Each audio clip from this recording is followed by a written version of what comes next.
ప్రపంచంలో నెలకొన్న అశాంతి నిర్మూలనకు శాంతి మార్గమే ఉత్తమమైనదని ఉప ముఖ్యమంత్రి భట్టి విక్రమార్క అన్నారు. మానసిక పరివర్తనకు ధ్యానమే ఏకైక పరిష్కారమని తెలిపారు. రంగారెడ్డి జిల్లా షాద్నగర్ నియోజకవర్గం నందిగామలోని కన్హా శాంతివనంలో వెల్నెస్ సెంటర్ను భట్టి ప్రారంభించారు.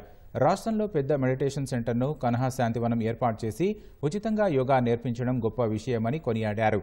కొత్త పరిశోధనలు చూస్తూనే రైతులకు మేలు చేస్తున్నారు. క్రీడా మైదానాలు, న్యాయ వ్యాయామశాలలు ప్రజలకు అందుబాటులో తేవడం మంచి విషయమన్నారు. ఈ కార్యక్రమంలో ఆయనతో పాటు షాద్నగర్ ఎమ్మెల్యే వీర్లపల్లి శంకర్, కన్హా శాంతివనం దాజీ పాల్గొన్నారు.